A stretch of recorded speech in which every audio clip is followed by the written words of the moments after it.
Kita akan bersama dengan Cik Alexis Ong Cik Lin, Pegawai Teknologi Makanan Pejabat Kesihatan Bahagian Limbang. Dan hari ini topik yang akan kita bincangkan menerusi info sihat pada hari ini adalah mengenai COVID-19 dan Ramadan, pemilihan pemakanan sihat. Baik, selamat pagi Cik Alexis. Selamat pagi.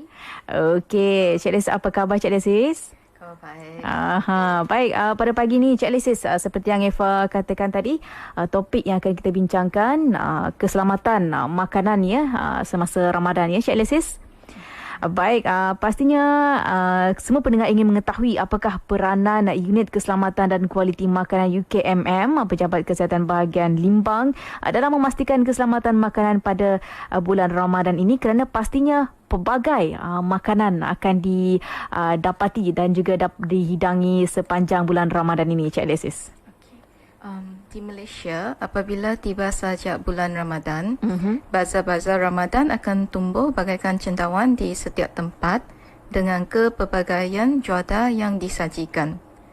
Namun tahun ini, Ramadan mungkin sedikit janggal kerana kita semua digempakan dengan penularan wabak COVID-19 dan kita sudah pun berada dalam perintah kawalan pergerakan. Jadi semua masih tertanya-tanya, adakah PKP ini akan disambung lagi atau mungkin sampai raya?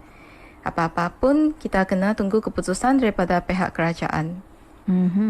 Tapi apa yang pasti, ketika petugas Barisan Hadapan Kementerian Kesihatan Malaysia sibuk berjuang siang malam untuk mengawal penularan wabak COVID-19, kita tidak mahu mereka dibebani dengan kes keracunan makanan sebagaimana yang pernah berlaku sebelum ini. Unit Keselamatan dan Kualiti Makanan berperanan dalam memberi pendidikan kesihatan dan kesedaran kepada pengendali makanan serta orang awam.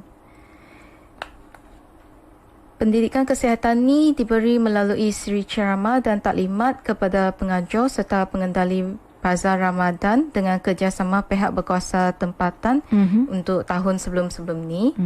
Namun akibat penularan wabak COVID-19, beberapa buah negeri telah membuat keputusan untuk membatalkan bazar Ramadan di negeri masing-masing. Dan yang ni termasuklah negeri Sarawak sebagai usaha untuk mengawal penularan wabak COVID-19.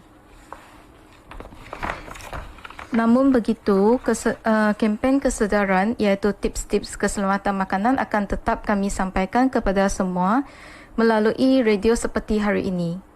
Selain itu, perkongsian maklumat keselamatan juga turut akan dibuat melalui media sosial seperti Facebook. Baik, mengapa isu mengenai pemilihan makanan yang selamat di bulan Ramadan sangat penting bagi kita, Cik Alexis?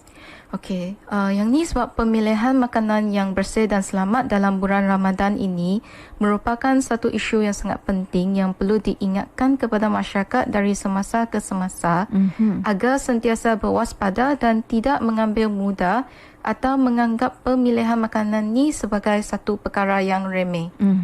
Hal ini adalah untuk mengelakkan berlakunya kejadian yang tidak diingini seperti keracunan makanan.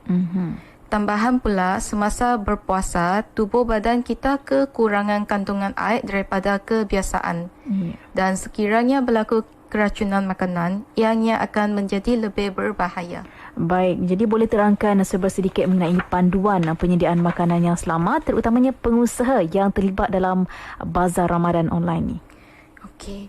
Saya tahu ramai yang mengambil peluang untuk menyertai bazar Ramadan online bagi menjana pendapatan ketika PKP ini.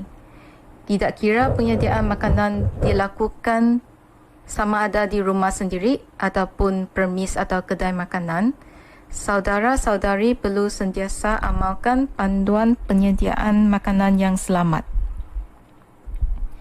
Terdapat 5 kunci untuk makanan yang selamat yang digariskan oleh World Health Organization dan juga KKM. Iaitu pertama, jaga kebersihan.